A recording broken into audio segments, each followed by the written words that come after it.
Hello everybody and welcome to this week's edition of This Ain't Fake, Brother. My name is Neill Marshall, joined by Kenny Murphy as always after a week-long absence. Ken, I feel refreshed, Neill. I feel wonderful at this exact moment in time. Yeah, well, it's a miracle you do. For those of you interested, we won't spend long on it. Myself and Ken, avid Liverpool fans, just sat through a 27-goal penalty shootout. No, it was 29 penalties. Oh, for two God's missed, sake. of course. Okay, I understand. That was it was very, very hard to take. So forgive us if we're a bit tired. We're recording this shockingly late. You'll still be able to hear it as of the 25th at the earliest. And yeah, but you'll be leaving us again next weekend. I will. I won't back for 2 weeks. Yeah, we've got a guest Part lined up. time already. Yeah, maybe. You're on Brock money. That's the problem. Yes, the issue. Who's the? Are you going to tell me who the secret guest is? Oh, by the way, are you ever going to fill me in on this kayfabe interruption during every podcast that you won't tell me about? I don't know what you're talking about. Okay, that's fine. Okay, grand. Yeah, no, I believe we're going to have somebody, a former Irish wrestler who is a very big fan, and he's fan of the show.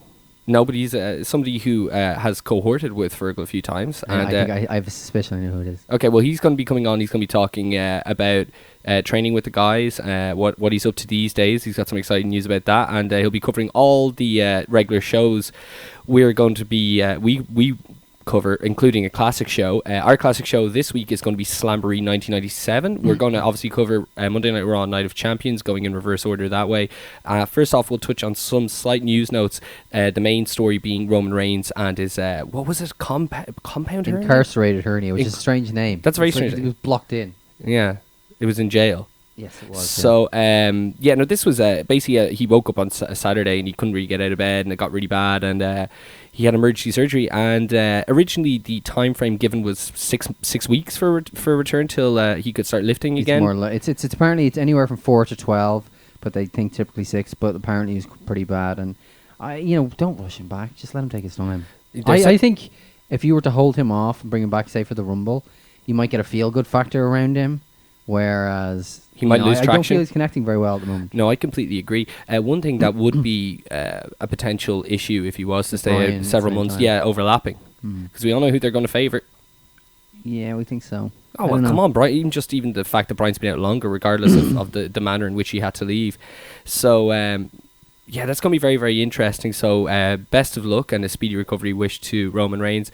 But that being said, I don't wish him a speedy recovery. Ken. I'm joking. But that leaves them in a severe lack of baby faces, as we'll discover. No, it's fine, Neil. They have Sheamus. When we get to Monday Night Raw. Sheamus had a hell of a match at the pay-per-view. We'll get to that too. Mm-hmm. But it was mentioned on Observer Radio that they've reached out to somebody who has already declined. And we were kind of speculating while watching the Liverpool match who it could be. Who do you think has declined coming back that they would have reached out to? I'm finding it hard to think. It can't be RVD. Like I said, I first thought Big Dave Batista, but now I'm thinking it might be your guest for next week, maybe. Other than that, I really don't know. Okay, we'll see. We'll see if they do actually get anybody in. I can't see them rushing to get Sting back. That could have been it, but I don't see them doing that. No, that would mean that he'd have to go all the way till WrestleMania, and regardless of what he's doing, actually that ties into something else. Fred Durst at Limp Bizkit concert mentioned that. He mentioned the Undertaker was in ill health and asked the people to say prayers for him. Then Michelle McCool tweeted a photo of herself and Mean Mark saying that he's feeling good. And when I say looking well, I mean he just looks 78 years of age. He did not look well. He looked old. Yeah. But he's looked, I don't arms look small.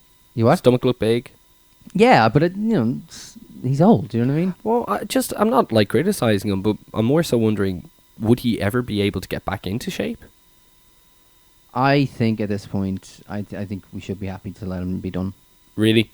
Yeah. I know there's the Sting match, but I think there's a national match with Triple H there. I think Triple H will carry him to a better match rather, and it's a more natural fit. I don't see. I mean, don't get me wrong. The Sting Taker thing, I get the mystique, and I'm all about those kind of ideas, those fancy matchups when it comes to wrestling and MMA as well. But I don't know how you do a storyline. The way. They won't be able to help themselves. It'll be like when Vince and Brett did their thing, where they'll have to book an angle each week, and each week it'll become less and less special. You know what? Trips has always been pretty good at keeping it on the level. If it's a Trips, no, but I mean, if it was Taker or Sting.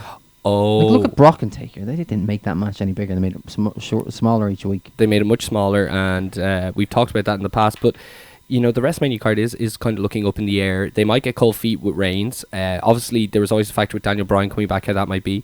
Triple H and Sting is looking as likely as Triple H Undertaker, or as Sting Undertaker, but More likely, I think. there's also been tremendous rumours that they're considering what Dave Bautista's been lobbying for, which is a program with Triple H to be his last ever program. That's true, yeah. Another thing that's been Dave brought has that up, stroke as well. Brock and Austin. People are feeling that it's Nah, more it's like a year early for Austin. If Austin does it, it'll be Texas 32. Oh, but honestly, do you like one extra year, you know, with that? People have been saying... I always find this stuff funny because I remember hearing this about Sting in 2005 and it's now 2014 and he's still... With the right smoke and mirrors... With a neck issue, though. This is... No, true. But I mean, Austin's health is probably as good now as it was 5 years ago, and you know, it's one match. A lot of these rumors started with, you know, doing the podcast with Heyman. Heyman obviously... Well, clearly there's something up at the moment because if you notice, he's now... talking about getting in shape, right? No, but he's talking about have you noticed that he's basically plugging the network now? Yes. Now, he's not doing it in his official ad capacity, but clearly there's been some deal or agreement reached because he stopped doing the YouTube match of the week, yeah, and he's constantly pushing the network. You didn't listen to this entire show today. He was constantly pushing it. So I think it's something as simple as it's just co-promotion. They will plug his podcast if he... Maybe that's it, yeah. But I don't think that means... I would be stunned if he wrestled this year. Well, the rumours were also fueled by the idea that he's talking about getting back into shape a lot. But this could be because of Redneck Island. Yeah, but he's been talking about that every podcast I've listened to. You know what I mean? He goes up a few. Basically, Steve Austin gets a gut very easily. We saw that Backlash 2000, and he just wants to lose it. I always think of Backlash 2000 as well, and I think of that. But well, I guess we could the go. Bus blowing up. If we have no Undertaker this year, which rules out a Sting or Brock rematch, I guess we could go potentially Brock Rock Trip Sting. Yeah, I could see that. Yeah, I think Brock and Reigns is likely. I think with the network going the way it is, that they're really, really going to go out on a limb for Mania this year, especially with the extra media attention they get being in you know, essentially near Los Angeles. They better not allow people to buy it for 1 month for $12.99 like they are at the moment. Just for WrestleMania, that's a bad move. I think. I never thought about that when they introduced the 1 month thing. Oh yeah, it would just bar that around WrestleMania. It would just spike every year. It'd be essentially what you used to have with the pay-per-views, really, won't it? Yeah, but anyway, let's not talk about the network. I'll be talking all night. Okay, very good. Okay, I think that's pretty much all the news we can get into Night of Champions. Now, did you see the pre-show? Nope. Okay. I heard there was nothing happening though. Okay, just a couple of quick notes out of it. I actually missed the Peep show with Christian and Jericho. It's nice to have the Christians alive, however, in a capacity outside of the experts panel that features on said pre-show. They also had a really interesting backstage segment where Booker interviewed Goldust, and they were acting all pally before Goldust, who had just debuted new face paint, said the old Goldust is dead. And it was great to see the two of them, them acknowledging that. That was pretty neat. And I loved that comedy at the time. Oh man, they were great. They were great. Good. But the other thing that I've written down here from the pre-show is Big Show saying that he ate his brother in the womb. Right.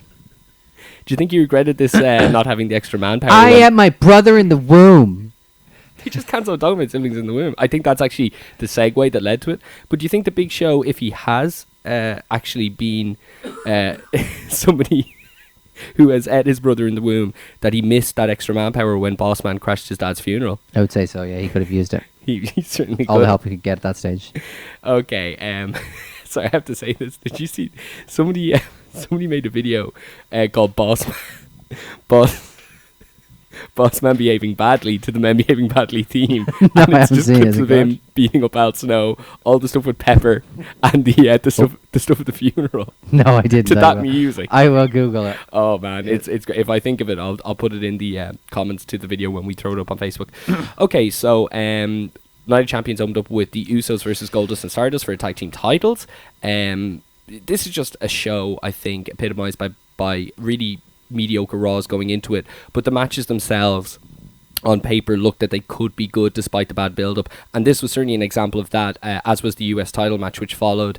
This was our first title change of the evening with the Dust Brothers winning the belt. I think it was 22 years to the day since Goldust won his first belt, which was also a tag with Barry Windham.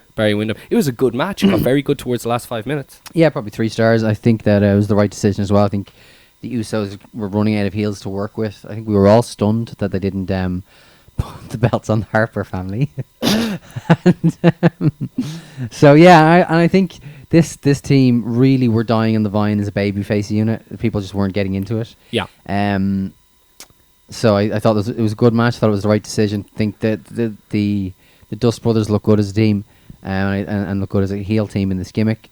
One thing though, you know when you see Vince McMahon's little ticks and they drive you mad. This Star and Gold Dust, you know what I mean? This As is though now that's what their they're last called. name.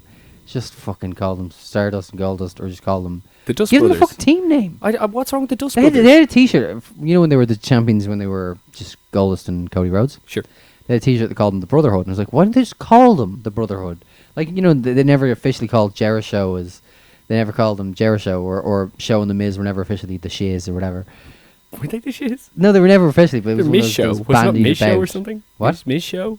Show Miz. Show Miz. Show Miz. I'm glad that didn't get The fucking Shiz stuck. would have been much better though. Obviously.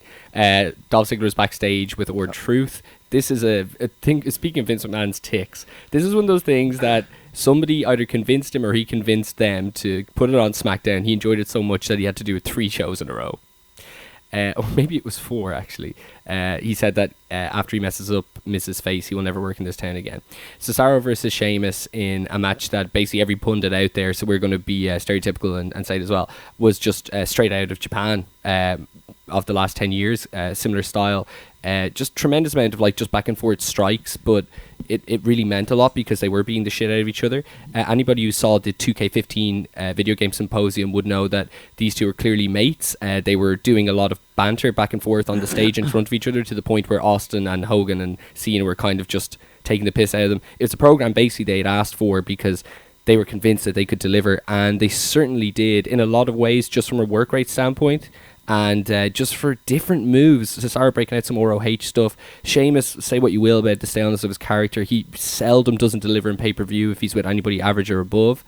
This was a really, really good match. I really fucking enjoyed the last few minutes especially. I really enjoyed this match. Probably the match of the night. Probably went 3 1/4, 3 1/2. 2 things. 1, I felt like this could have been a 4-star match if anybody cared. 2, Sheamus breaks my heart because I think that his babyface selling, he has a real kind of, he almost totally dies, but then he has this comeback that, you know, if I liked him, you know, as a mark, if I liked him, I would love him as a babyface. But because I so hate his babyface character, it doesn't do anything for me, you know. Mm-hmm. But at the same time, you know, you're left with that dilemma of he's better as a heel. I think everyone agrees as a character he's better as a heel. Yeah. But maybe work-wise he's better as a babyface. But whatever. I mean, it's all just nitpicking. It was a very good match, so who's to complain? Solid point, and we're not going to get him as a heel anytime soon because of the lack of Did we mention babyfaces. who won, by the way? Yeah, Sheamus won after basically Cesaro had him backed into the corner, was doing a flurry of European uppercuts and stiff shots to the McFlurry. chest. A McFlurry, indeed, Oreo McFlurry. Sheamus then pushed him away, baited him in, and hit the bro kick. The story of the match was basically he was going for the bro kick the entire match. It was one of those really, really good matches that you don't get to see anymore, where it wasn't the rudimentary babyface shines, heat on him, then go to whatever finish you're going for. It was just kind of non-stop countering, very much like a Jericho of his last run, or Christian basically style match. Are they keeping this going? 'Cause they didn't do Yes. any. Are they? Yeah. Okay, because I felt like I thought it was really strange they made the decision to switch the Intercontinental title later on. Didn't switch the title here because neither of those things made sense to me, and they made even less sense when the next night they switched the IC title back. But anyway, Big Show's backstage with Mark Henry. He basically told him to win. get his shit together and win, and Gave you him an know, American singlet. yeah, this would have been an amazing build up to a payoff that we didn't get. Florida Georgia Line came out to do commentary for the Intercontinental Championship match. Their only job was to plug the fact that they are going to be performing The thing on with the troops. Tribute to the Troops, and they called it they literally just like they found their arse. They didn't give a shit. They did not give a shit. I refused to comment on this match because I was so furious that it was just like a backdrop for an advertisement. I was just like, fuck this. Yeah, the They- commentators. They're making clear it's not important, so I'm just not going to give a shit. So And you know what? There's no argument there, especially if you've watched it as long as people like us have. You know, you sometimes, especially with the mediocrity of Raws recently, you need a reason to care. And if you have 2 guys out there who don't care, who subsequently make the commentators not care because they're so busy pandering to these lads. talking about fucking Georgia Florida line. Yeah, it was pretty rough. Obviously they built up to a spot where Sandow and let me see, Or Sandow and Ziggler. R-Truth or Ziggler. Is that it? Yeah. Ran to the back, and then Sandow came back out. Ziggler got distracted. Miz hit his finish, and Miz won the title, and then lost it back 24 hours later. Yeah. Wonderful. Exactly. It wasn't. They actually had a better match next night on Raw, which we'll get to. Usual. Faint praise.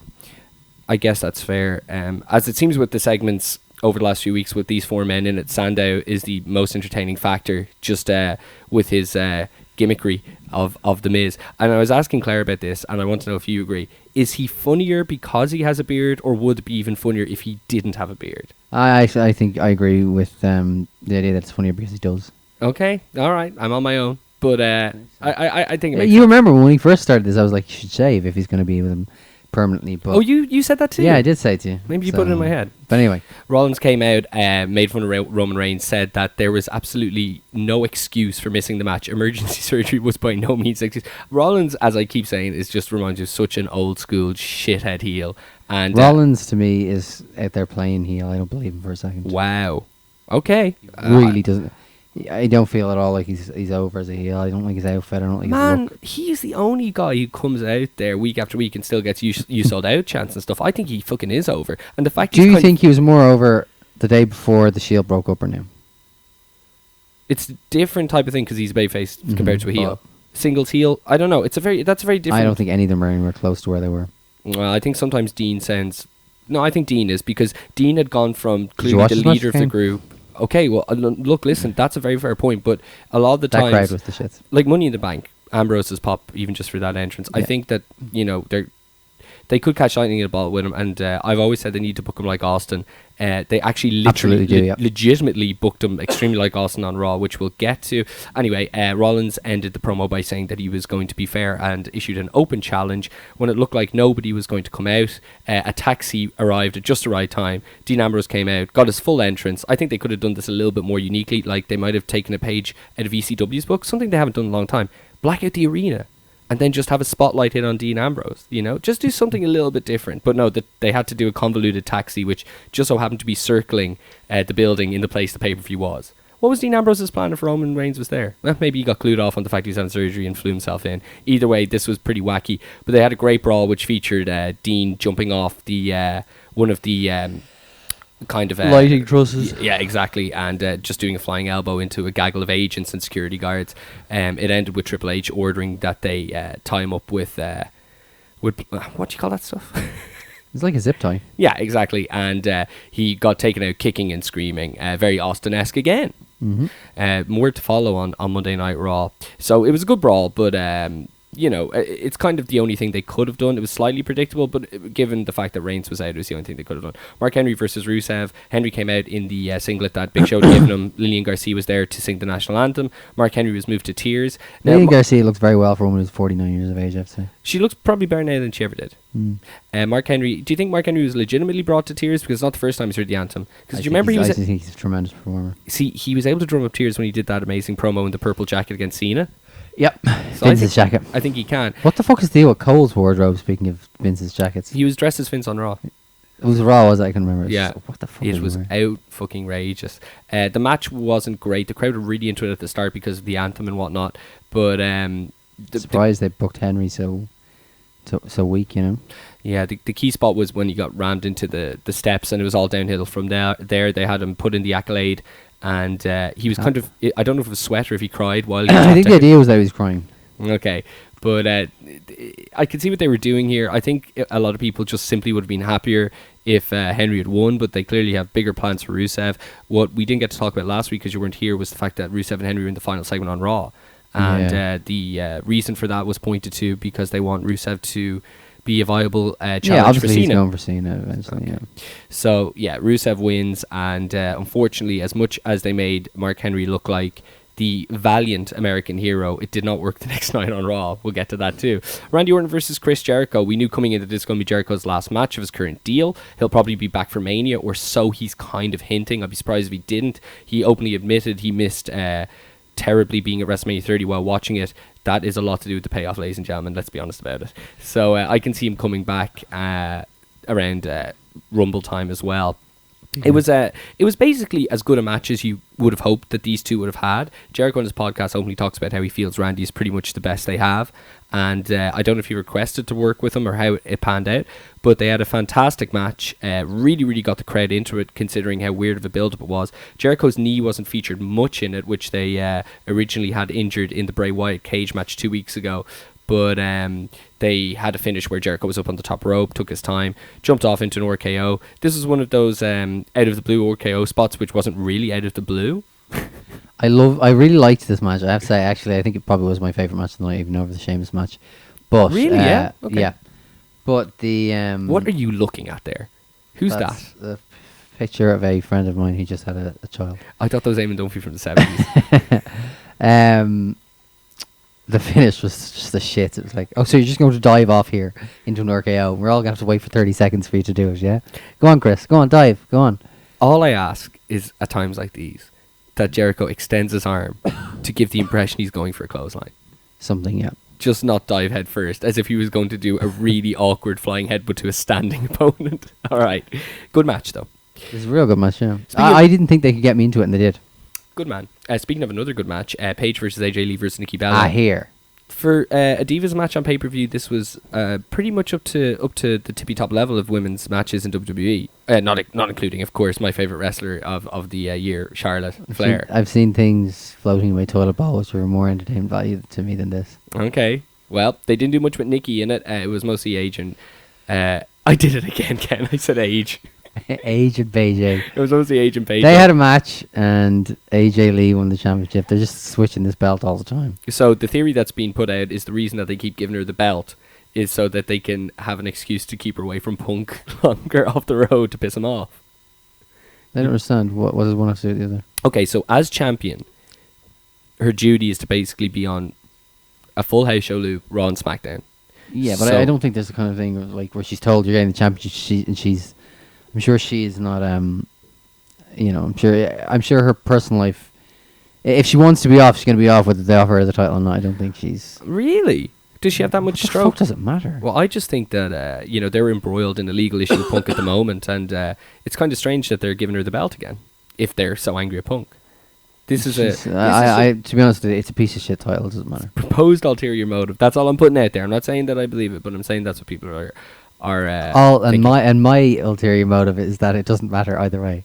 Brock Lesnar versus John Cena rematch for the WWE World Heavyweight Championship. Brock! This was far more of an actual match. It was good. They reversed the spot that they did in the SummerSlam match where it was Cena hitting the AA straight away rather than Lesnar hitting the F5 at the start of the match. It was a good match. Lesnar kept going for a Kimura, got more of the match than Cena did, but it was far more competitive. Yeah. The finish saw Cena hit a FU, fourth FU. It was a third FU into an STF. And then a fourth one, and was going to pin him when Rollins ran in. Okay, then Rollins ran in, hit Cena with the briefcase, realised Lesnar was out, took the time to hit the curb stomp, which I thought was a nice touch, went to cash in before he could get into the ring and the match became official. I have an issue though. Go ahead. When Money in the Bank started, even with the first cash in by Edge and CM Punk doing it and stuff, you couldn't cash in unless your opponent they would make you wait until your opponent was standing up ready to start the match, you know what I mean? That's true. Whereas now it's like you can just ring the bell, the man who's lying unconscious on the ground is starting the match. It's just bullshit. It's silly. Cena stopped him from getting in, then kind of chased him off, went back into the ring, at an F5, and Brock stood there victorious. So there's a lot of things to kind of talk about here. First off, the finish. Incidentally, going into the show, this was what I would have done. This is what I thought they would do. So did you think, would you have had Brock that clearly beat? No, and I also wouldn't have had... Me too. I wouldn't have had 4 FUs. And like, I always have a problem when you're just kicking out of too many finishes. I just think when you get to 4, it's like... Brock being in the STF in the middle of the ring would have been enough for me.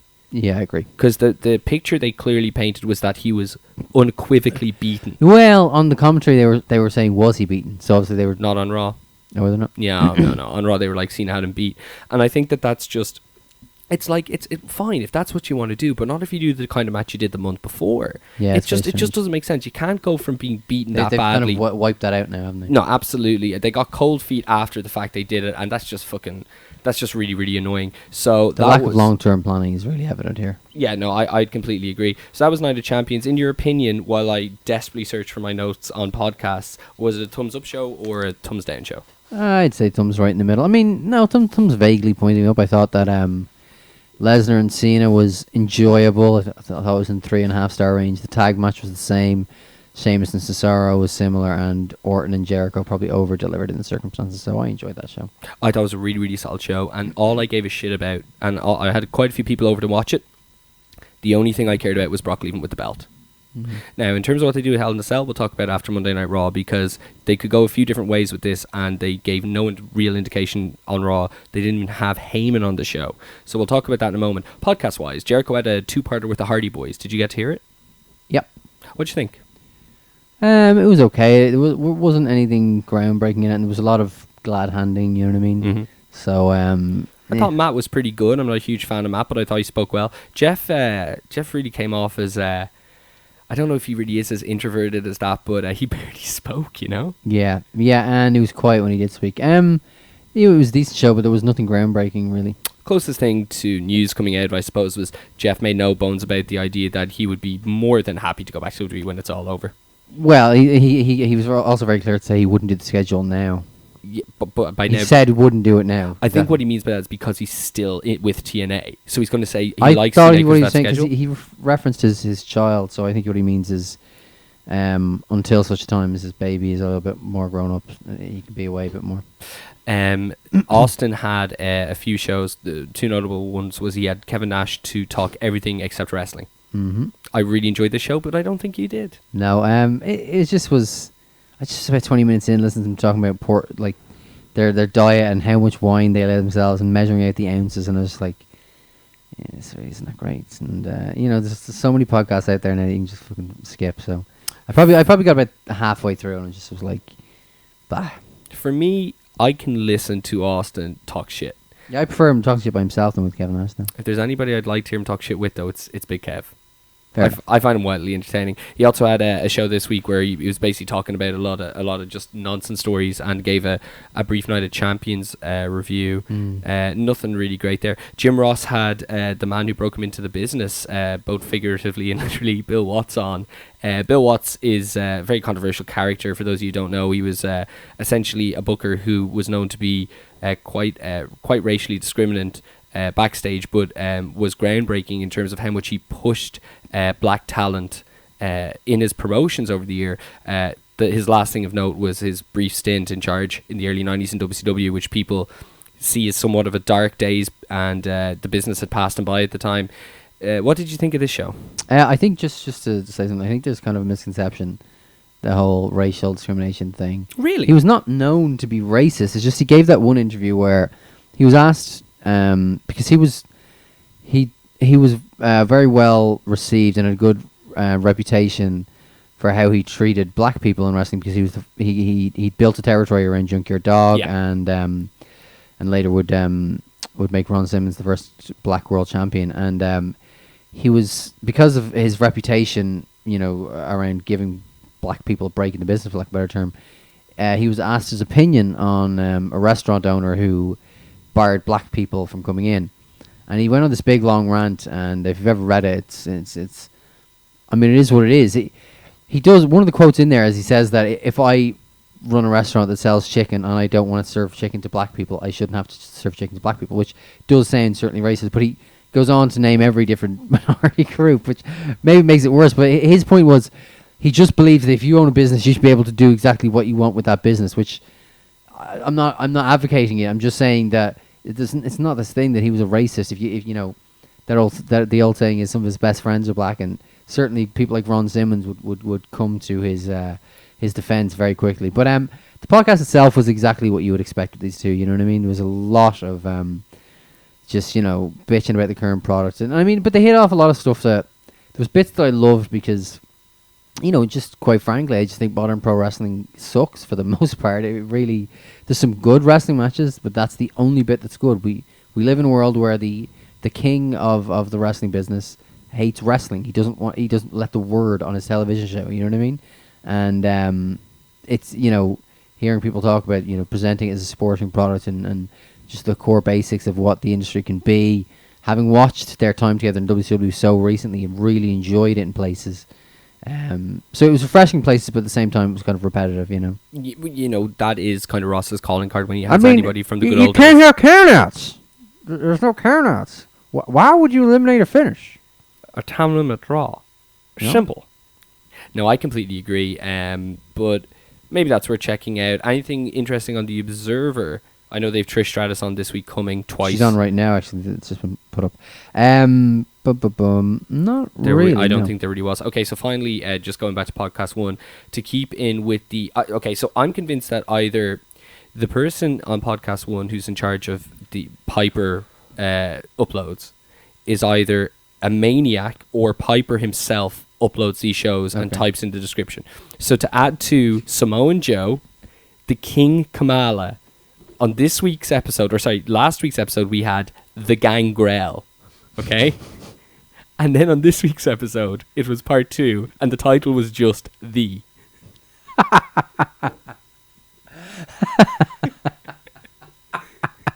The Gangrel. The Gangrel. And I can't remember word for word the description, but it was something like, the Gangrel tells us about Porn life. star, isn't he? I think he Young David directed quite a bit. But anyway, yeah, I don't listen to Piper shows. I just look at the descriptions, and they're, in my opinion, tremendously more amusing than the actual show probably should be. Monday Night Raw took place from Memphis, Tennessee, home of Jerry the King Lawler. They didn't embarrass him on this show or use him in ring, so that was a first. The main event was announced on the website and app as being Dean Ambrose against Randy Orton. And by the way, this announcement came out literally an hour and a half before the show started. They were supposed to be writing the show as it went on, and it wasn't that you could tell, but it definitely wasn't the most together show. Okay, so it opened up with Dean Ambrose. We were talking about Austin booking. This is like legitimately straight out of 2002, the night after Austin got screwed against Jericho with No Way Out because the NWO ran in. This is literally the exact same promo. Dean Ambrose came out, said that he appreciates and respects what Kanan and Seth Rollins did to take him out, but he is still alive, he's here, and he never gets sick of punching Seth Rollins in the face. He then brought a chair into the ring and said he is not leaving until he gets Seth Rollins in the ring. Then he asked for a beer, but didn't get it. And that's when it stopped being identical to the Austin segment from the night after No 2002. Cena's music hit. He came out. Dean got in his face and said, "Don't give me a reason to not like you, John. This is between me and Rollins." Cena said he had just as much reason to go after Rollins. Then the Authority came out, all 5 of them. Triple H's Titantron now says the Authority when the 5 of them come out. Rollins was in the back. They all lined up on the top of the ramp. And in something very, very, very refreshing, Triple H said that they will not get their hands on Seth Rollins tonight. Instead, they will both be in action. And before he could say anything else, Cena cut him off and said, "No, I think I'll just get him now." And they both ran up the ramp to get him. That was excellent. You know, it just was so refreshing, rather than having this, you know, deep desire to hurt another competitor and then have somebody else come out while the competitor's standing there and tell them it's not going to happen. They're like, "Oh, drat, that tag match will have to do." So I really enjoyed that. They had a pretty wild brawl, which ended with Seth running away. Cena and Ambrose got the better of Orton and Kane before chasing after Rollins. Then they did this absolutely insane spot, which I don't even know if it was planned properly, where Seth pushed a gentleman out of the way, stole his car, and as he was driving off, Dean Ambrose got in the boot of it and hit the ground at a tremendous rate. Yeah, he fell out of it pretty hard. I think they choreographed that pretty good because he had the suitcase to land on. Did he land on the suitcase? Yeah. Well, that was fucking excellent if that was the case. Then it strangely ended with Cena and Dean smiling at each other, so they're grand now. Yeah. That's it. That's all they needed. Backstage, Orton was upset that Rollins took off. He asked Triple H to tell him that he should stop waging so many wars with people, and they're sick of fighting his battles for him. Triple H made made a match between Kane and Ambrose. So there goes your announced main event. And Orton against John Cena for the 1827th time. We had a rematch from Night of Champions with Dolph Ziggler versus The Miz for the Intercontinental. Pretty much what we said earlier. It was a better match than the one on the Night of Champions show. And then we had Ziggler win the belt back. Miz or Sanday was good again, you know, mimicking all the things that Miz was going through. No or Truth. Why did they do this? Why did they switch the belt? I have no idea. Because given that they switched the tag belts, it's not like the show and the Divas belt. So it's not like that show needed a change. You had Florida Georgia line, so you would think that they would want them involved in the finish for the babyface to win. No idea. Literally no idea what they were doing. They showed a clip of Jack Swagger beating Bo Dallas on Raw last week. Bo Dallas beating... Jackie Swagger, excuse me. Bo Dallas beating Swagger on SmackDown. So this was the rubber match. They went quite a while. Well, at least it seemed like a while. These guys are not capable of having memorable matches, unfortunately. Jackie Swagger won clean in the middle again with the ankle lock, and then after the match, Seb got on the mic and mocked Bo's catchphrase. Fantastic. Michael Cole. Bo Dallas is the shits. People talk about NXT and how great it is.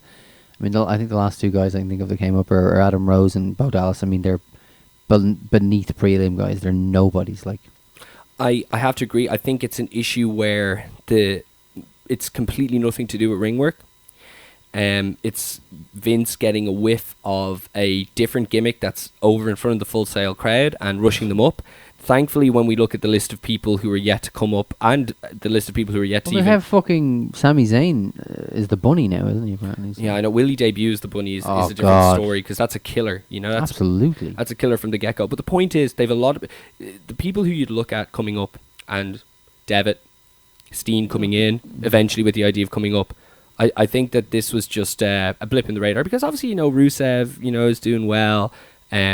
Charlotte will do great when she comes up. There's no way that they're not going to do much with her. They're not going to give her 15 minutes of wrestling matches. She's just going to be another woman. I think that's a fair criticism. I could say to you, she's so good. And if she's working with AJ Lee, she's going to fucking tower over it. Look ridiculous. That is very, very true. I guess you say the same thing about Natalia. Like, she's really good, but does she ever get enough time? We'll see. Exactly. We'll see. Okay, so Dean Ambrose. Speaking of Natalia. They showed an angle from Total Divas the night before between her and Summer Rae. They had Layla cornering Summer, and they had Rosa cornering Natalie, or Natalia. I just did Jerry Lawler. I thought Layla looked fantastic. So did I. I thought she looked great. She looks far better in casual clothes than she does in a really weird ring gear or Fandango dress up. The interesting thing about this is Summer obviously plays a heel on Total Divas. Layla and Summer got together out of hatred for Fandango, who is a heel, as baby faces, and they're just both heels now for no apparent reason. Let's see, the finish was... they're basically like cool, aren't they? Yeah, I presume that's what they'll be similar to people moving forward. So, Natalia won. Great. Dean Ambrose defeated Kane via DQ. This is one of those things where... the shit. As over as Dean Ambrose is, I don't know if it's Kane taking away any of his muster. No one gave a fuck about this. No. I think these people... I thought they were a fucking horrendous crowd. It was one of those where I was just like, why did... I mean... I felt almost like they were me. I was like, I wouldn't have gone to the show because I had so little interest in it. But you people paid your money to sit there and not give a shit, Yeah, I always do kind of question that as well when it comes to bad crowds. But they hadn't been given the best stuff to deal with in the first hour, that's for sure. Oh, good. They saw Dolph win the belt. Maybe I'm wrong. Seth Rollins was back. You used the term "the belt" very loosely there. Seth Rollins was back at the end of this match, so he attacked Ambrose. Then they kind of did a similar thing where Ambrose was going mad. Kane and Rollins were trying to finish him off. Kane gave him a choke slam. The two walked up the ramp, and then Ambrose kind of ran after him. Is this what happened? No, sorry. They went up the ramp, and then backstage after the ad break, Triple H ran into Rollins, told him that maybe he's gone a bit too far with all the stuff. Then Dean Ambrose ran up from behind, attacked Rollins again. Kane got involved. All the security geeks and agents ran out. Jamie Noble for a second night in a row getting into it with Dean Ambrose. They were about to eject him from the building when Stephanie out of nowhere came up and said, when was the last time we kicked someone out that didn't come back? So they decided to lock him in a room. The one thing that was very unrealistic about this, if I could pick one thing, everything, was that they the security guards locked him in the room, happened to have a key for that very room, and were standing with their arms folded looking away from the room in a matter of like 6 or 7 seconds. Yeah. I don't think that would happen in real life, Ken. No, I don't. I thought it was slightly more unrealistic that he channeled Andy Dufresne in the Shawshank Redemption and tunneled his way out of the of his cell. Managed to get to ringside, move 16 cinder blocks, have no one notice, and hide under a box. It's such wrestle crap, man. Is that your theory for how he got out? Yeah. Have you got a better one? No. That's why you're talking about how he's booked like Austin. I was like, I don't remember Steve Austin being booked that shit, but anyway. At the same time, though, if they had done this with Austin, he would have made it work, I think. He would have probably. Yeah. No, but Austin would have had quality control. He would have been like, now how the fuck did I get in the fuck? You know what I mean? You're absolutely right, actually. Okay, Sheamus and the Usos against Cesaro and the Dust Brothers. We have Jimmy Uso pinning Goldust after top rope splash. It looked like Goldust had the match won just beforehand, so they're definitely keeping the new champion strong enough. Pinning Goldust is just a formality at this stage because he is what he is. He's as old as he is. It was an absolutely fine match. Nothing really of note to it. It seems like both these feuds are going to continue. Mm-hmm. Backstage Seth told Randy Orton and Kane that backstage Seth told Randy that he and Kane would be at ringside and they'd have a surprise for him. So Randy had kind of changed his tune and from complaining about Seth to liking this idea. We had Mark Henry come out and apologise basically to everybody. What? And that's exactly what they did to him. What? He said it was fine and they could continue doing it to him. What? And that they were able to make fun of him tonight. What? But this was very, very, very sad. It showed the company insists on presenting wrestling as a variety show just to be laughed at, you know. The Gong Show. I always remember Michael Cole did that Gong in NXT? Yeah. That's what Raw became very soon thereafter. It's just a show to be laughed at. And then when you try and present something seriously, you know, if you happen to be in front of a crowd with a lot of hardcores, you might be okay. But if you're in front of a crowd there, just watch your TV show once a week and come to it once in a while. This is how they react, and it's like it's completely their own fault. Do you think it's a case where it was just the crowd, like, almost blaming Henry for the fact, like, it just sounds like, you know, they're meant to be doing what they did. They're just entertaining themselves. Do you not think it was a case where they were just, like, kind of upset at the result and they just didn't give a shit? I think the first half of that sentence is incorrect. The second half was spot on. Okay. We had Lana and Rusev come out. Lana said, do you want to have a rematch, essentially? The crowd didn't really react favourably, but then Henry went on to say, well, if the crowd wanted, we'll give it to them. And we had the same result, a less Henry competitive passed out from the match. accolade. Okay, so same result as I said, tapping, he passed out. So, you know, Rusev's on the road to Cena, I guess. Adam Rose and the Bunny defeated Heath Slater. I don't know what you say about this. They had the Bunny come in at the end and do a couple of spots and win. I know Sami Zayn's been under the hood recently. It's most likely him again, do you think? Yeah. I know it's in a bunny suit, but it still didn't look as graceful as Sami Zayn usually. He is in a bunny suit with me. They had this horrible bit where JBL kept saying Bunny Mania won't trend on Twitter. I promise Bunny Mania is too stupid to trend on Twitter. Hashtag Bunny Mania could never trend on Twitter. And of course, during the next segment, they'd announced that, would you believe what's trending worldwide on Twitter? AJ and Nikki. This is a really weird one. It started off basically with Nikki coming out, calling out Brie, the usual shite over and over again. Did you recap Brie's promo on Night of Champions? I actually didn't. She's just like, she should never speak again. She's just the worst actress. She's actually declined. She's unbelievably bad. I'm at the gym. I'm walking my dog. People stop me. Oh, shut the fuck up. The crux of this was And basically... Look, I mean, what the fuck does she wear? It's kind of like an ode to Brian. Oh, it's just pathetic. The start of her song has this weird auto-tune thing going, Pre-mode. Have you heard this? No, let's just get to Slamboree before I kill myself. I'm going fucking fast here. The crux of the promo was Nikki asking Brie to give up the Bella name because, as we all know, revealed by the banner underneath her brother 2 weeks ago, it's not in fact their name. This led to AJ versus Nikki. It's just very interesting that obviously Nikki is seen as Booard. She'd been paired with Stephanie, turned heel, been given this kind of platform that's been bigger than before. They gave them Jerry Springer, they gave them everything, but they just had AJ beat her. Yeah, I would have thought it made sense to just put the Divas title on her and have that be the thing. I thought that's what they're doing, the three-way. Yeah. Whatever. I don't know. It just doesn't, like, you just can't follow this shit. No. So AJ won with the Black Widow. It was actually an absolutely fine match. I think that I think that Nikki, in all fairness, has definitely improved. She looks in incredible shape as well. She looks good on my television. Thank you, John Cena. Then we had Paige on commentary. Thank you, Mr. Surgeon, man. I don't know if you remember Paige when she was a babyface on commentary once. The first time she ever did it, though, they ended up taking the piss out of her. She was awful. Yeah, she was incredible here. She almost had an answer for everything JBL said. Not quite. She seemed very much her own character. She seemed different. She seems really awkward to me, but whatever. Do you really? I swear to God, I actually felt the exact opposite. I was impressed with her for sure. She didn't feel like she was, spouting the same old rhetoric that all the divas have to say. Backstage, we saw that the security goons were still standing outside the room that Dean Ambrose was purportedly in. Triple H came up and asked them about it. They said there wasn't a peep out of him. How did he manage to tunnel out of this room without making a peep? I don't know how he got out. I wonder will they address it. Will they address how he managed to dig the hole, right? Climb into it, and then pin the poster back to the wall. That was a hole in the movie, and it's a hole here as well. I don't know. I don't think that they'd be able to explain the idea that he somehow was able to remove the cinder blocks and place himself in it. They'd have to do something where he paid off whoever was supposed to bring the cinder blocks out to just bring him Or out. they'll just never address it because they don't feel the need to explain their storyline. But they won't be addressing it again. Oh, no. Not at all. Okay, so speaking of said cinder blocks, we came back before the main event and we saw that they were there, and Jerry Lawler, sly guy in his hometown and all, he thought that the cinder blocks were inside it. So maybe they did embarrass Lawler. How wrong was he? Maybe.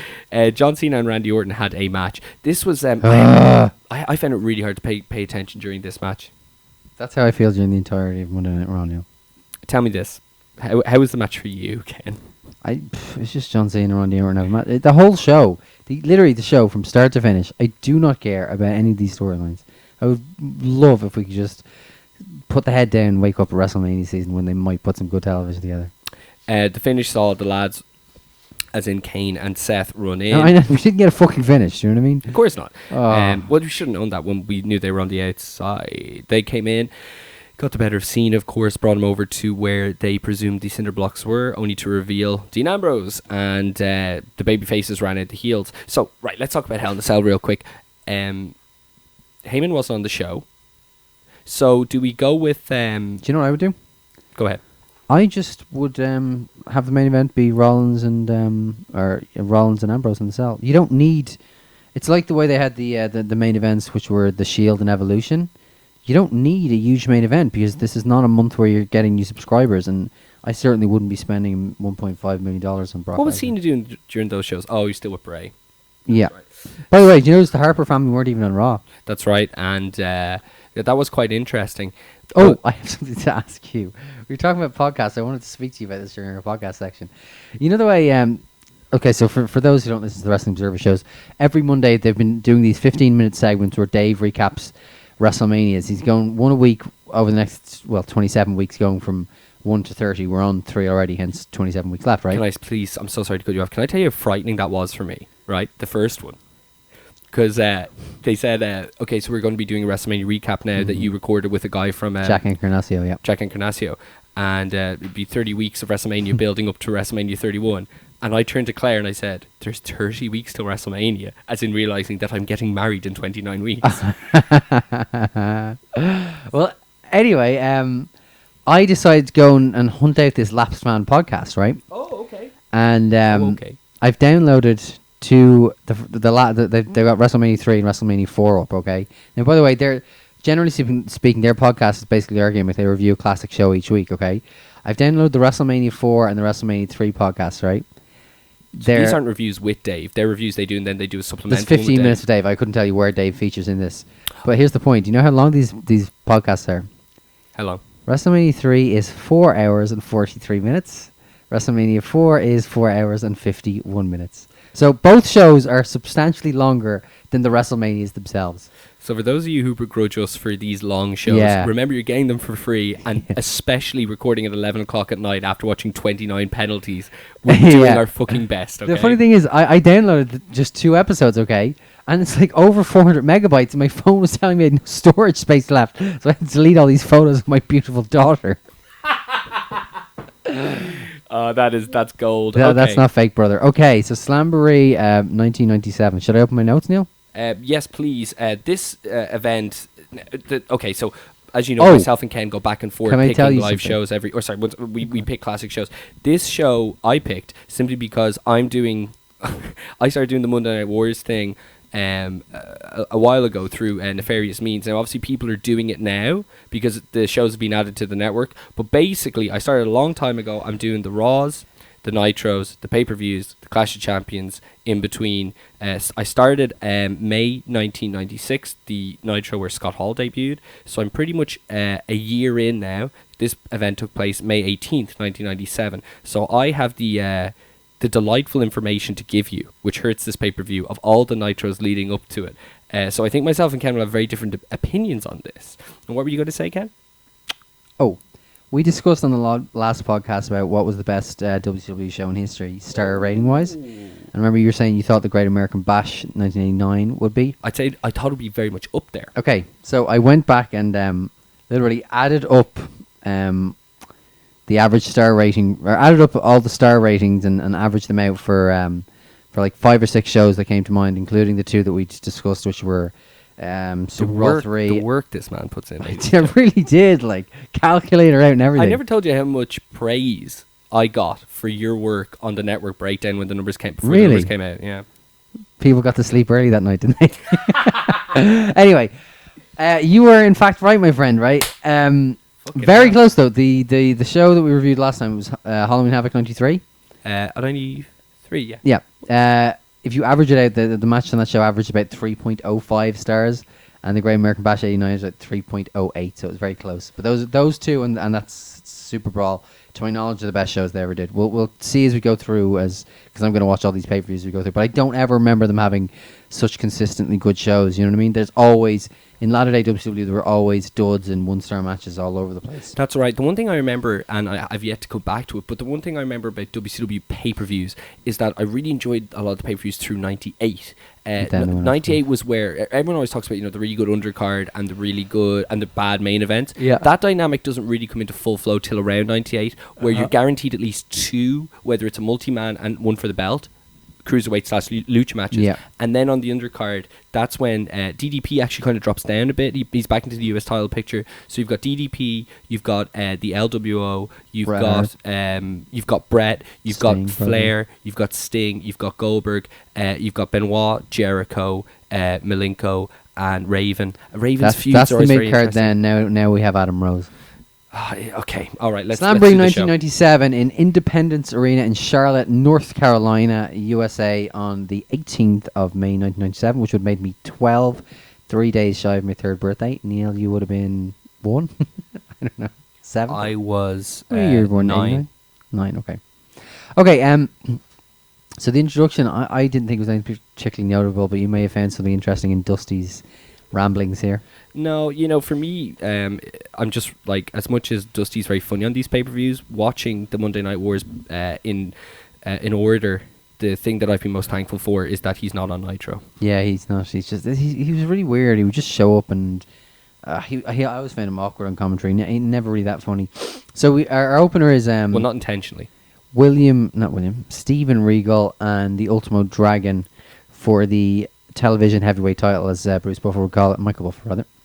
This was the first match where Steven had dropped the Lord. Yes, and the idea was he was supposed to be doing this shoot fighter gimmick that was inspired by kind of UFC as well as kind of Taz at the time.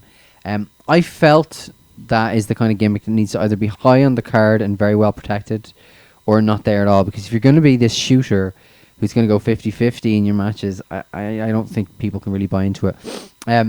This was a really good match, and if you remember, Neil, I was texting you when I was watching this show saying I was struggling to get good notes because I was watching bits of it with my daughter, and so I don't have a great deal of notes in terms of the moves they did, but it started with a lot of mat wrestling and kind of built well, and then we had a ton of high spots toward the end. The big spot was Sonny Ono kept interfering on behalf of Dragon. Dragon wasn't happy with this. Kind of had a word with him on the floor, and when he turned to go back in the ring, Sonny Ono hit some sort of a spin kick on Dragon. When he got back in the ring, this is the beauty of autocorrect. I've written Regal hits a reverse Sussex, which I believe should have been suplex. Then puts the Regal stretch on for the win. I thought it was maybe the best match of the night. I can't remember. We'll see as we go along. If Regal 3.5 stars. I know our good friend Big Dave went 3 3/4. Regal was kind of fat here as well. Yeah, it was a good match. He actually ballooned up and down quite a bit in his WCW run. This is when he's big into the old Droogs. He was certainly into the Droogs at the time. It was definitely a good match. Real good match. I really enjoyed it. The thing about Regal, the thing basically coming into this match, and I'll be given as much background as I can. So the TV title, basically throughout 96 into early 97, everything made sense. Everybody had a purpose. The NWO was just constantly gaining members. It all seemed like it was leading somewhere. Around February, March, uncensored time, everything started to fall apart. There is very little consistency week to week on the television programs. About who's in the NWO. This is about everything. The NWO had grown to ballooned to so many members that everybody was there was never a show with every member on it. So yeah, I remember that. You'd forget who was in it and stuff like that. I remember the time because I would watch it. WCW would broadcast on TNT over here on Friday night. That's right. After Cartoon Network. Yeah. But they would edit it. It wasn't. I think when it was 2 hours, we were getting one, and then when it went to 3 hours, we were getting two, kind of thing. Mm-hmm. So we were never getting the full show, and also I would be trying to watch Raw as well. And this wasn't in the day when you could DVR one, watch the other, and catch up later. You kind of had to. Your video recorder was recording whatever show you chose to watch. You know what I mean? Yeah. So I would try and watch bits and pieces of each, but it was hard, and so I just always remember being confused by who was actually in the NWO. Okay, so what I'll do with Ken is I'm actually going to give a little bit of background on the storylines for the respective wrestlers leading into the matches, rather than doing it after. But leading into this match, we had Regal in a feud for the TV title with Ray. And this was mostly a television feud. Then out of nowhere one week, Prince Iaukea won the TV title from Regal. Now, I never knew Prince Iaukea was featured or even a television champion, and I read almanacs religiously about who used to be champions. This eventually ended after a few weeks of very flat reactions to Prince Iaukea. Now, flat by 1997 standards. Like, he was more over than Dean Ambrose is now. Yep. But either way, they decided to go back to Regal. And this was still at a time where almost a year into his run, they were still referring to Ultimo Dragon as Ultimate Dragon in WCW. They would do that forever. By the way, it's funny you mentioned that going back to Regal. I said to my wife when I was watching this, she was, by the way, subjected to most of the show because I had to watch it. I was time tight. I said to her when this came on, I said, it's so funny because I'm watching the 1993 stuff and Regal is the TV champion then, and it's like 4 full years later and he's in the exact same spot. And I'm not slating him because he largely had good matches, and if you remember, I don't know if you were aware of this, he had this great run in 94 where he was defending the TV title in like Japan and stuff, and it became like this prestigious thing, and but it's just so funny he's still in the same spot. That's right. When I started watching the Nitros, Regal is very reminiscent in 96 as he was in the 93-94 period that you're watching at the moment. He still had the same music. He had Bobby Eaton. We've talked about those clips before where he transforms Bobby Eaton into a proper English Best wishes to him at the moment. Absolutely. So recovering from a heart attack. He also had Dave Taylor with him, and he was very much featured. Then there was a period, it was probably because of some demons he was having, that he was taken off television late 96, but before being brought back into this feud with Prince Iaukea and Ultimo Dragon. They changed his music. They clearly then eventually made the next step months later by dropping the Lord from his name. This was a turbulent time for Regal, and although he was kind of scattered amongst the shows more than he had been before, it was probably as consistent as he would be featured in WCW before he eventually moved on to become a real man's man. Excuse me, easy for me to say. Medusa versus Luna Vachon was Medusa versus that was pretty good. Medusa versus Luna was next. This was about Medusa's second pay-per-view or third pay-per-view as champion in about a year. Luna Vachon feud had mostly... She wasn't champion. She wasn't champion at this stage. Sorry. Well, it was. No, she was. Here's this. She was never. Yeah, I remember they did. They had a tournament for the belt, which Akira Hakotu won at Starrcade '96. Yeah. Title was never defended between then and now, and it would also never be defended again. And did you know they also had a cruiserweight women's title as well? That's right. So strange. By the way, your uncle was on commentary here. My uncle? Lee Marshall. Oh, Lee. That's right. They had Lee on for no apparent reason. For those he of you who sounds a bit like The Rock to me. He sounds incredible. Good voice. For those of you who don't know, they had Mike Tenay for a lot of the lucha and basically international matches. The revolving commentators in WCW shows are so weird. It was very weird in Nitro. They'd have 1 hour, one crew, another next. Although Raw started doing that in '98 as well. Yeah, but WCW was much worse. Like it was weird. So Mike Day obviously eventually became a staple of the commentary, being at their height a team with Heenan and Shivani. But the interesting thing about this, as Ken mentioned, is, Mike Tenay was in and out for those kind of matches.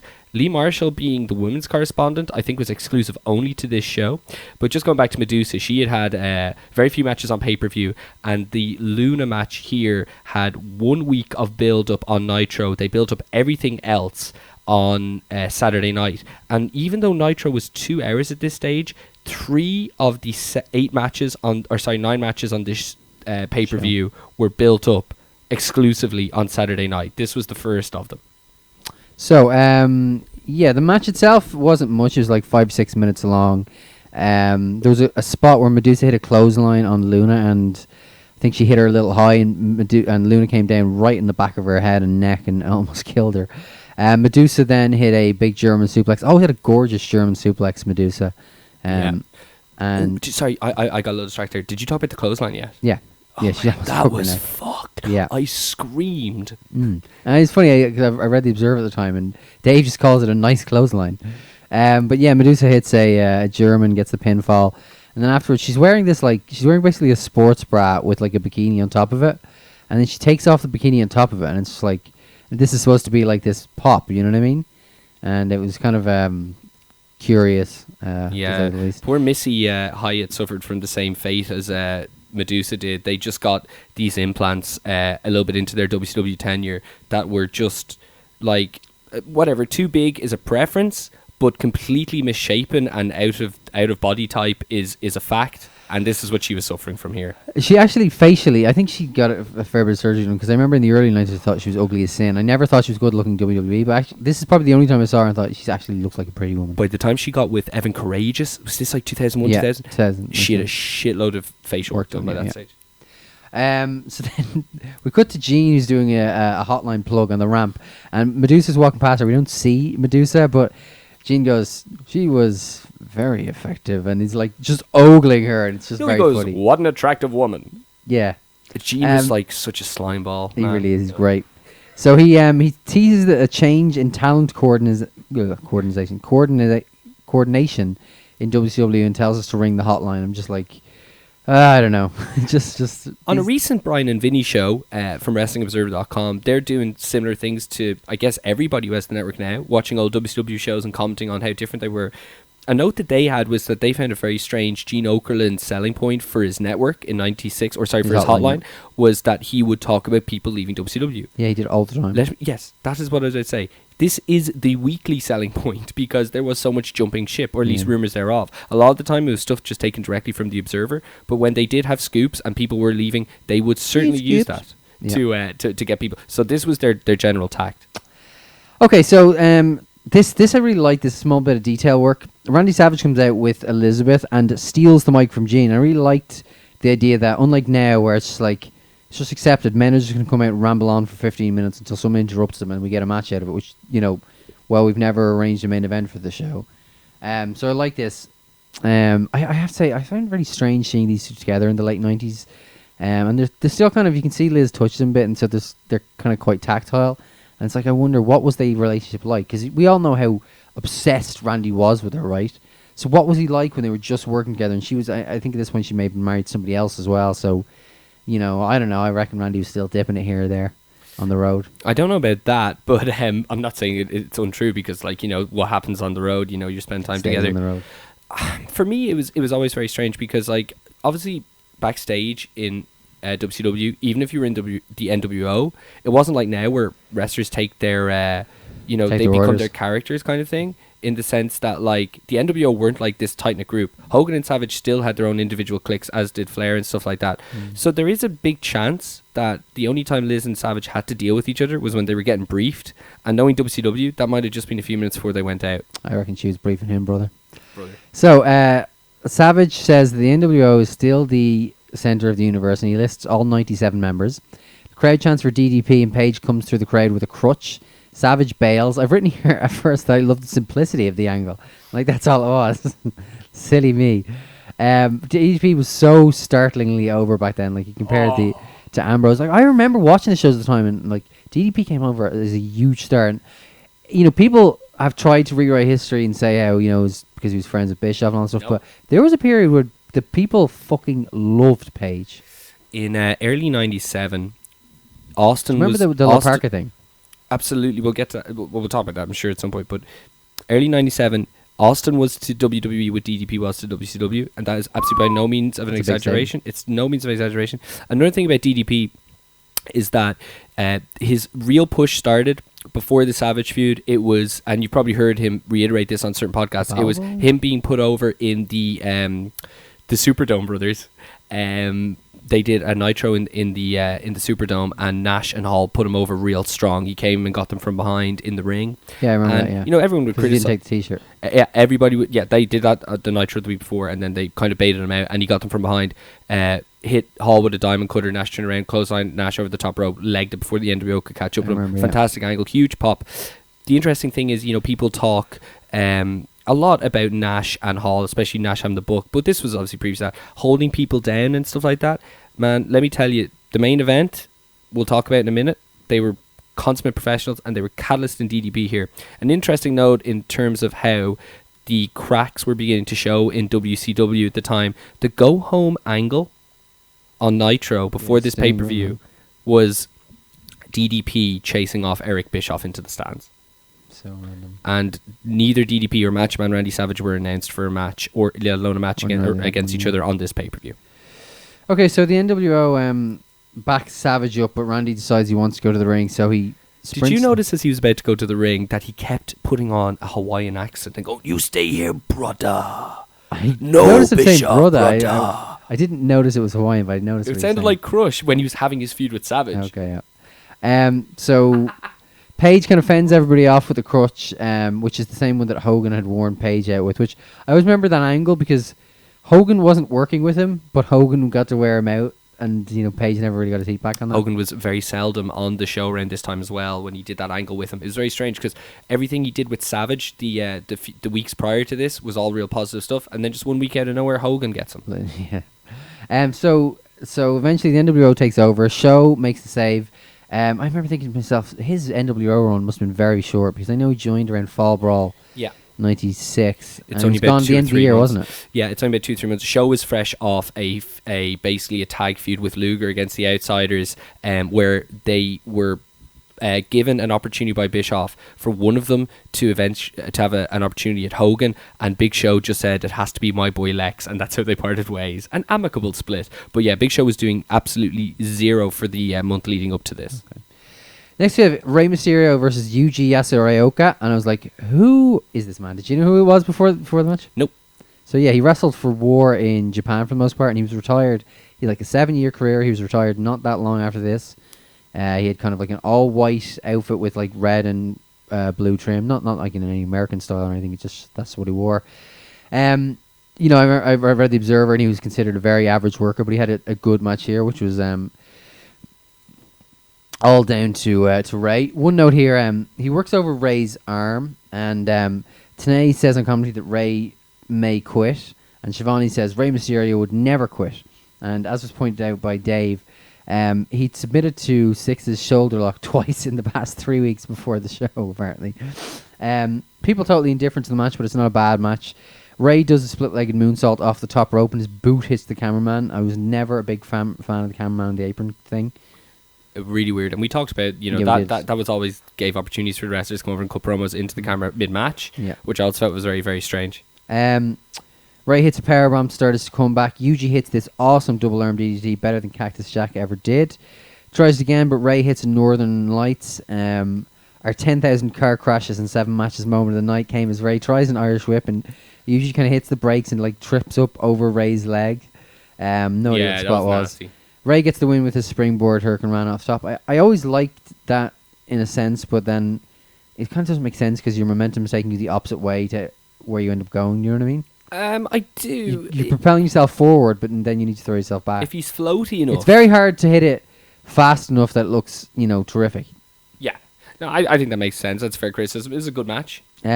Glacier versus Mortis. Just a little background to this. Glacier was basically brought in at the end of summer '96 after them playing vignettes for everybody. Always exaggerate this. It was only about 8 weeks, but anyway, they put a tremendous amount of money into the vignettes, and they put a tremendous amount of money into his entrance. His entrance cost a reported $70,000 per show per TV. Anyway, yeah, it was absolutely outrageous. Much of fucking glitter falling from the ceiling. It was so. Yeah, I know. I don't know about that, but this is actually on the WWE Countdown show. They mentioned this. Point being, it didn't really get over, so they kind of kept him off TV for a while. They brought him back then with a different look.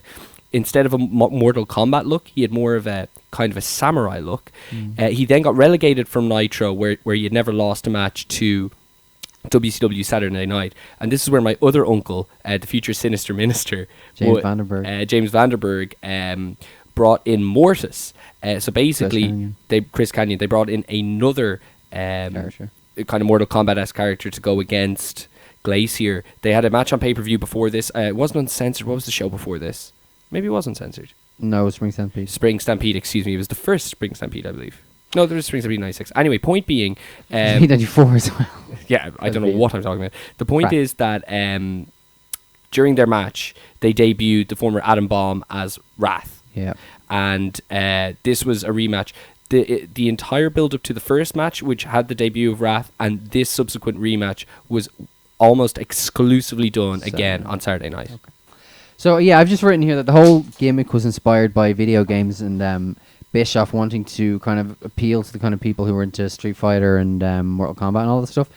And I know it's broadly considered wrestle crap in 2014, but I actually at the time thought I liked it. And I still, when I look back, thought it's something worth trying. I think that if you had a more dynamic performer than Ray Lloyd, you know, who played Glacier, maybe you could have gotten over. But once it was a lot like Bray Wyatt, really, in that once the entrance finished and the match started, it was just a man having wrestling matches. He didn't really have much. I think it was even more exaggerated than Bray in the sense that he had either directions or only the ability to have a very specific type of match. When he wasn't on defense, his offense was just all completely kung fu and kicks and stuff, and it was just a complete detachment to everything else on the show. One thing that I took out of both this match and the Spring Stampede one was that Kanyon was one fucking hell of a worker. Yeah. I always thought that if you'd had Kanyon in the mask as Glacier, it could have gotten over, you know what I mean?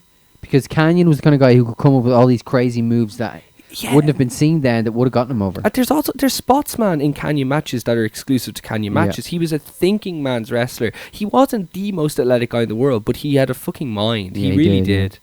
So Wrath comes out 2 minutes in, Adam Bomb, and causes the DQ. By the way, Glacier came into this with an ankle injury, which is the reason that match was kept to 2 minutes. They wear him down. I've written blah blah blah. I was kind of like, what? They had a cool spot where Mortis kind of rides on Glacier's back, kind of like Zack Ryder's finish with Glacier's head landing on the steel steps. Then Ernest Miller runs in and makes a save with great kicks. The commentators at first are like, "Who's this fan?" And then they recognize it's Ernest Miller. And now hold on. Now this isn't a TNA thing where he was in a rival organization. It's like, wait, I recognize him. Where was Ernest Miller before this? He's just a famous kickboxer. Is that a fact? Mm-hmm. Great. So Gene plugs the hotline, tells us key member of WCW management may be ready to hit the roads. And I was like, is this a mistake or is he referring to Dusty? I think it was a mistake, but anyway. Jarrett comes out with Deborah. Yeah, for the past 6 months, Jarrett and Mongo within the Horsemen, even though Jarrett had never become an official member, had been feuding over the fact that Deborah was accompanying Jeff and Mongo. This is very strange. The Horsemen at this point were shambles. Flair had been out for many, many months. Arn had to basically retire.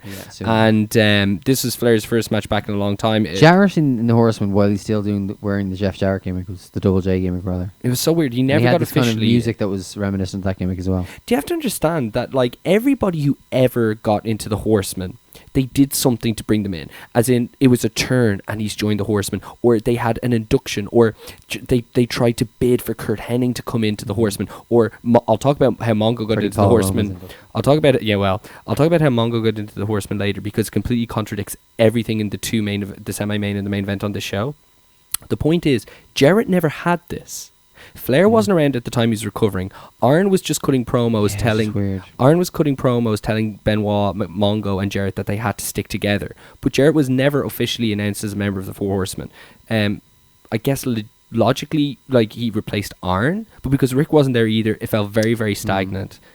It was very strange. Malenko, I've written in a real presence here, and the WWF could never have gotten a guy over like this. They just don't know how to book small men like this. Malenko was always so over no matter where he was in WCW around this time. People just like really, really respected him. Yeah, absolutely. I haven't written a lot on this, just that it was a really good match. Well, not really good match. It was a 3-star match. They went about 12 minutes. And Malenko won it when Mongo came out to take Deborah away from ringside and distracted Double J. I think Jarrett, for me, and I really think you'll agree with me, the one word I always use to describe him as an in-ring is capable. Like, when he's with a bad guy, he doesn't have a good match. When he's with a good guy, he has a good match. When he's with a great guy, sometimes he can easily have a great match. Think of Benoit, ladder match, his matches with Angle, his matches with AJ. You know, I think Jarrett is very, very capable. He's a good worker, like old style, you know what I mean? Definitely. But he can also mix it up a little bit. Like, there's never styles clashes, no pun intended, with him. He always kind of can work around people. But this was about the level you'd expect. It got 15 minutes. Okay, 15. All right, so I've got a few notes here, so let me go through this one. Woman comes out with Chris Benoit, which I felt really uncomfortable with, I have to say. This Woman, match, by the way, feature. no build-up for this match. Oh, wasn't it? This was very weird. We'll talk about the Dungeon of Doom momentarily. I can tell you a bit about this, actually. Cool. I can give you what happened here. Okay, go for it. Okay, so let me go through this, and then I'll read the Observer quote. So, Nancy Benoit, of course, came out with Chris, which is just kind of awkward to see. There's a feeling out process early. Meng kind of takes over with his plotting offense. It was really weird because Meng, he had this reputation backstage for being this tough guy. So they decided to put it on screen. But it's kind of like we did the same thing with Bob Holly. He's a job guy for years. You can't just tell us he's tough now. We're going to buy it. Benoit went for the triple Germans here, which I don't remember seeing often before then. I don't know. You might tell me different. Yeah, now and again. I think it's around the time he started using it. It wasn't an every match thing. Benoit went for the diving headbutt, but Meng caught him in his Tongan death grip. It's actually a finish I don't dislike. And Benoit went out. I read the Observer from the week, which I found fascinating. This is quote basically explains what this was all about, but also totally contradicts what we heard for years about Kevin Sullivan. So this is what it says. There was tons of talk internally all week in regards to Kevin Sullivan's departure and how the guy who would be affected most from a negative standpoint was Benoit, because Sullivan always featured and protected him. The feeling was a feud with Meng, who isn't over and is much larger, would kill Benoit. This match did nothing to quell that fear. And let me tell you, we always hear about Sullivan burying him, but no, never. Well, here's the thing. Here's his feud. Over the last year, and I'm talking about May to May, 96 to 97, Benoit, people talk about, getting lost in the shuffle, Vanilla Midget. This stuff didn't really happen until 98, as I was talking about with the pay-per-view and how stacked they were. Yeah. Benoit was always protected. While the Horsemen were essentially imploding and not really doing much, Flair and kind of Piper were doing stuff, Mongo and Jarrett were having an internal feud, Arn was gone. Benoit was constantly either in a feud with Sullivan or in a feud with other Dungeon of Doom members. There wasn't actually a long-running Horseman Dungeon of Doom feud between May and May 96-97, but it was always Benoit against Dungeon of Doom guys. Who's the leader of the Dungeon of Doom? Kevin Sullivan. I do remember they had a lot of matches. So this is it. So this makes sense now. What I was going to say to you is that it was completely out of the blue for Benoit to lose to a member of the Dungeon of Doom at this stage. Yeah. Now it makes sense. Strange, I have to say. Okay, so Meltzer went 2 3/4 of that. I went about 2. Next match we have was Steiner's. I've written a note here. Remind me to come back to my note in the main event, which for some reason is right in the middle of... oh, no, I have it. Sorry, ignore me. Steiner's against Hugh Morris and Conan. It's 12:11 a.m., please, people. Steiner's against Hugh Morris and Conan, the Dungeon of Doom. 2 questions. 1, why was the Dungeon of Doom still around? And 2, how did Conan, of all people, fit? Okay, the weird thing about the Dungeon of Doom, and I'll keep this brief, is that obviously their heyday was when they had all these wacky members, people who you knew who had weird gimmicks anyway, or people who you knew with weirder gimmicks, Zodiac and stuff like that. By the time mid-96 rolled around and Hogan had turned heel, and they had dropped the Horseman and Dungeon of Doom feud, bar Kevin Sullivan and Chris Benoit, they became completely redundant. They featured such characters throughout 96 as the Leprechaun. They had... Kamala had gone. Let me think. Shark had gone. So yeah, the Dungeon of Doom was the Powers of Pain. So Meng and Barbarian. The Leprechaun. The Leprechaun. Big Show until he joined the NWO. Oh yeah. Conan and Hugh Morris. They were. I don't find that funny. The weird thing about the NWO the Dungeon Doom coming into 97, WCW had a very gritty feel. It was a very silver and black show. A lot of hard rock music in terms of like the cut-ins and outs of the show. It felt very organic. It felt very unpredictable. The NWO, looking back now, is very naff in a lot of ways, especially Hogan's dialogue, but it came across cooler than anything they'd ever done before. The Horsemen were also flagged by, as I said, good workers like Jeff Jarrett and Chris Benoit, and the undercard had the influx of international stars. The Dungeon of Doom diet version was so out of place. You'd just see these great matches. You'd see Scott Norton come out and kill people. You'd see cruiserweights doing things you'd never seen before on American television. Dungeon Doom felt out of place. Unless you were... And then out of nowhere, you would come back from ad break and you'd hear... Yeah. The arena would turn green, and so... Obviously, now that you've informed me Kevin Sullivan was leaving and this was his pet project, it makes sense now that they're doing things like freeing Conan from it. Okay, so Steiner's, Hugh Morrison, Conan. This match wasn't much, but I do have... I don't know if you noticed this on commentary. Heenan is questioning the strategy of the Steiners, to which Tony responds, then how come they have an 88... Let's start again. Then how come they have an 875 win percentage? Okay? The other two commentators just accept this as like, okay, fair point. Oh, yeah. So that means the Steiners win 8.75 matches for every one they wrestle in. I did not understand this. No, it made no sense. This match, it wasn't much, but I had that feeling that Steiners matches often do, where it's like a fight, you know, they're really laying it in. I hated the Steiners look, this kind of PVC red stuff. The Steiners look at this stage in 97, going back to everything we said about how much things... Listen, we're not being bad. It was completely the counterculture German nightclub scene at the time. It really was. Scotty is wearing bright red, skin tight, bet on, super low cut at the chest, crotch everywhere, red PVC with a big black glittery weightlifting belt. Fucking weird. So when they did that spot, which they always do when they run off the heels at the start of the match, and Rick runs in between Scott's legs. Yeah, very strange. You know, the saints among us would have dirty thoughts. The Steiners won here with a Frankensteiner, which Scott didn't often do anymore. And afterwards, Conan kind of goes heel on Morrison. That was actually the end of him in the Dungeon of Doom. There's obviously a reason why Scott didn't do much anymore. He had gained even more mass, not that he was ever a small guy, but this was like he killed himself on it. I don't remember a time post basically the return to the promotion after the ECW run in the 95 where Scott did it and didn't kill himself. Sure, fucking he killed himself in the Head Shrinkers match at WrestleMania 9. Yeah, he does. He just, oh man, it was I hate seeing him do it at this stage. Okay, now we come to the match of the night. Reggie White, who played for the Green Bay Packers at the time, I believe. Yes. Yeah. Against Steve McMichael in a match of two footballers, which I am reliably informed Jim Ross strides out onto his patio with a that Sonic PhD on his iPad and a fucking box of tissues and watches nowadays. Tugs himself dry, so he does. Loving a bit of these two footballers. The story going in was that they were on the same team and never got on, basically.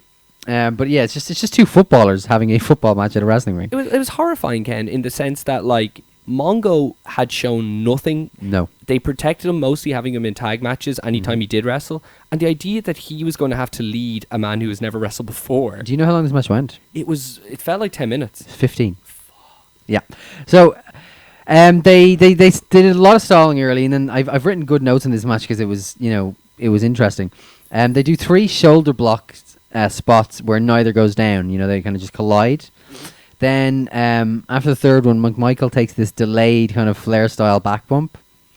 McMichael, I don't know what it is. It's like he calls for a scrum. He like draws a line in the middle of the mat, and I just wondered what is happening. It's exactly what happened. So they both kind of get down their hunkers and go shoulder to shoulder as if they're going to run at each other. But McMichael ducks under and clips the leg, and he kind of does that kind of tap his head, saying he's the smarter of the two competitors. So then they do the same spot again, only Reggie leapfrogs Mongo. I've written this is a stupid match, but at least it's been idiot-proofed.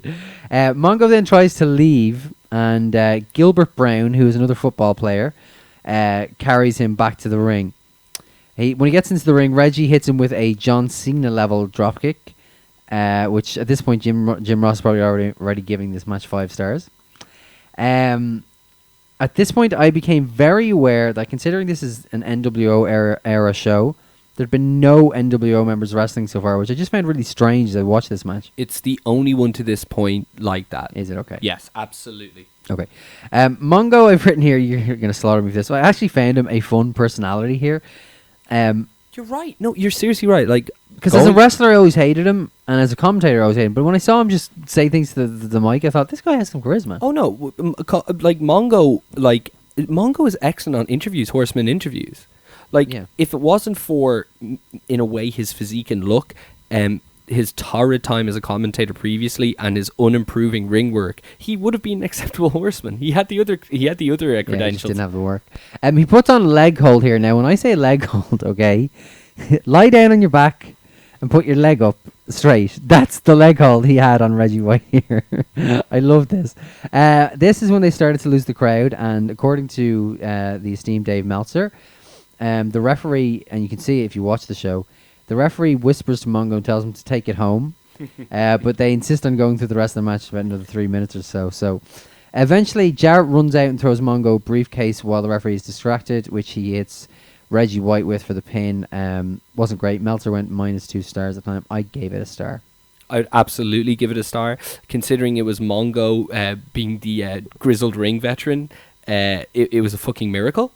I think Reggie did as good as anybody you'd expect good. Like, this wasn't Lawrence with Bam Bam. Do you understand? Mm-hmm. Yep. But this was a longer match. This could have been a lot worse. No, it's seriously, they dodged a bullet here. Now, before we get on to the main event, I'm just going to explain why this was so... The result of this match kind of contradicts what a lot of people think about WCW. But the fact that WCW was really good for a few years and held it together, this is a contradiction as well. Because... in May 1996, the first pay-per-view I watched after starting this odyssey of going over the Monday Night War, it was Kevin Green and Mongo against Flair and Arn. And Mongo joined the Horsemen by turning on Kevin Green. Yeah. Let me repeat that. Let me say it again.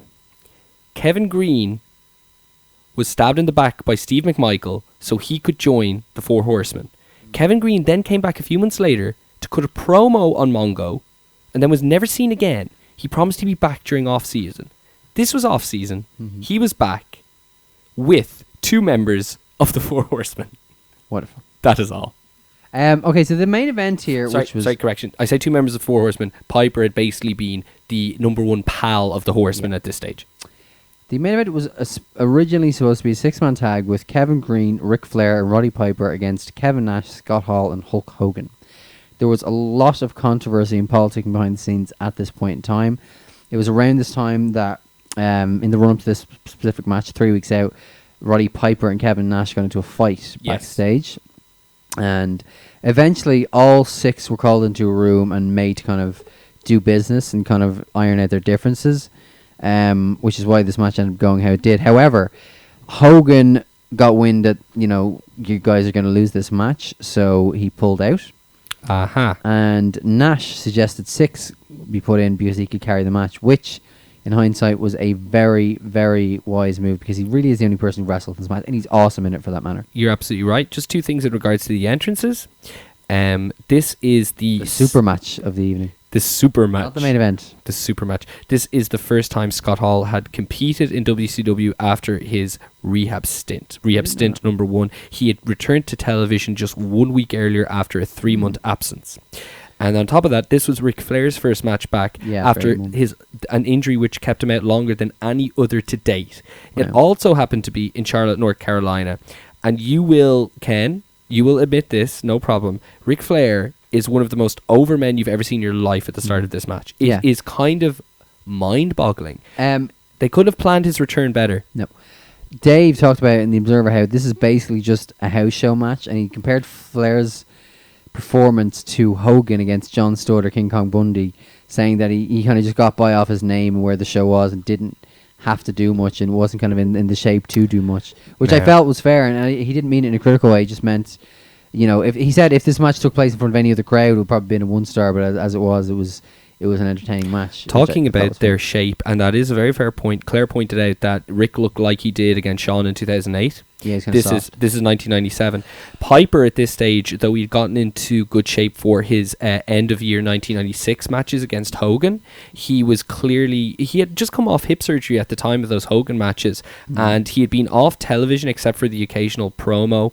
I think he'd wrestled once in 97 at this point. So it's absolutely incredible that Kevin Green is by far in the best shape of these two men, and I'd include cardio in that. Nash also looked soft as fuck. Did he? Yeah? Oh man, Nash looked huge. Anyways, I noticed it in the introduction. Buffer, as well as announcing as the super match of the evening rather than the main event, he says the NWO have contempt for the rules, and he calls Six. He says Six weighing 221 pounds of disrespect. That's what he calls him. Kevin Green didn't get near the reaction that you would have hoped for, although I need to point out as well that they dubbed in his music, so it may have been better live, but Dave also noted in the Observer that he didn't get a great reaction. Kevin Green was playing for the Charlotte Panthers, so the majority, and I'm pretty sure... Now, maybe was it a case where South and North Carolina have different teams, and maybe there was a lot of people... No, Dave just said it just wasn't... It just was a bad reaction, not what they expected. No, it wasn't a bad reaction, he just didn't get a reaction that it was anywhere close to Flair. I'm only going to say this because we mentioned Liverpool at the start of the show, right? But watching Kevin Green here made me realise that the greatest thing that I could ever see in my life would be Steve Gerrard in physical altercation, topless, in incredible shape, in a WWE ring, filmed in the Echo Arena. Okay. Just thought I'd say that. I will edit that out of the show. We'll see. I wouldn't hold your breath. Yeah, so, I mean, it's a good match. It's like 15 minutes or so. It's like a house show match. They do a lot of easy, simple, old school, things to get heat and build tags, and it's just a simple, straightforward match. And the finish, as you said, is considering the whole thing about what took WCW down was the NWO got all this heat and they never got blown off. The finish in this is Piper has a sleeper on Nash, Flair has the figure 4 on Hall, and Six gets body slammed and pinned, and then basically there's like a triple pin while the two in submissions are kind of technically being pinned, and so is Green pinning Six, and Nick Patrick, who's rejoining WCW here, counts to 3, and the crowd go fucking nuts. He'd been kicked out of the NWO at the pay-per-view before because it was Kevin Nash and I think Six against Rick and Scott, but Scott was injured, and they basically did the handicap match and had Nash use all sorts of nefarious. Basically, Nash went too far, and even Nick Patrick thought it was too much, so he'd been kicked out. It was very dubious that they'd appointed him here. But no, just going back to that, Ken, the idea that WCW never got their win. Obviously, when the NWO itself got split into two, it became very hard to kind of say it was WCW against the NWO, and that they was didn't very get their strange win. because then you had all the guys who were defending WCW. Specifically, Sting was always the one who was like, "Why did Sting join the NWO?" Absolutely, but this is around a time where Sting and DDP are always getting the better of the NWO in angles, and in terms of matches, the angle's been going on for a year, and this is the first main event that WCW have won. But it's either the next pay-per-view or the pay-per-view after this where Luger beats Hogan for the belt. Am I right? Luger beats Hogan on the Nitro beforehand and loses it back on the pay-per-view. Fair enough. Which, is very kind of, it's parody booking, isn't it, really? But either way, this was an interesting show. Again, it felt the most disjointed out of any WCW show at the time. It felt for the first time that the Nitros leading up to it really weren't indicative of what was on the pay-per-view. They were always really good at building up stuff for the pay-per-views. Hogan being somewhat absent, now I understand why. That was interesting. But any other Observer notes coming out of it? No, that was about it. It's just that there was a lot of politicking in a run-up, and Hogan didn't want to do it, and there was a lot of problems. So when they did this finish, I think it was very much, I think the guys themselves, the NWO guys, could have said, it was almost like Vince's influence. We'll just put him over like $1 million and smooth everything out, and then we'll go back to run the territory kind of thing. Did you enjoy the show? Very much so, yeah. That's interesting. In terms of WCW at this time, it felt low on star power. Not having Luger, Hogan, DDP, or Savage wrestling on the show. Yeah, I agree. Didn't they do a Sting appearance on the show? Nope. Didn't do a Sting appearance on the show? No. That was the Nitro beforehand. Yeah. Oh, sorry, the go home angle the night beforehand was Sting chasing yeah, off it's just Bischoff. what you said to me last time. So it's just kind of like, weird, But so that is Slamboree 1997. So anything else before we close up shop, Ken? Good night, Neil. Oh, I'm telling you, I can't believe we got through it. Thanks everybody for listening. Archives of these shows and our MMA show, which airs live at 4 o'clock on 103.2 Dublin City FM, are available at thisaintfake.com. You can always contact us through the YouTube page or finding us on Facebook. We post the This Ain't Fake show usually on Wednesdays. The Mixed Martial Arts show goes up on Mondays if you've missed that. And everything, of course, is just up at thisaintfake.com. Anything you need to know. We'd like to thank everybody for listening. Ken, it's going to be sad. 3 weeks from now will be the next time we speak to you. We'll see. All right, guys. You heard it here first. He's doing a tease. I'll be back next week with a special guest, and I will talk to you then.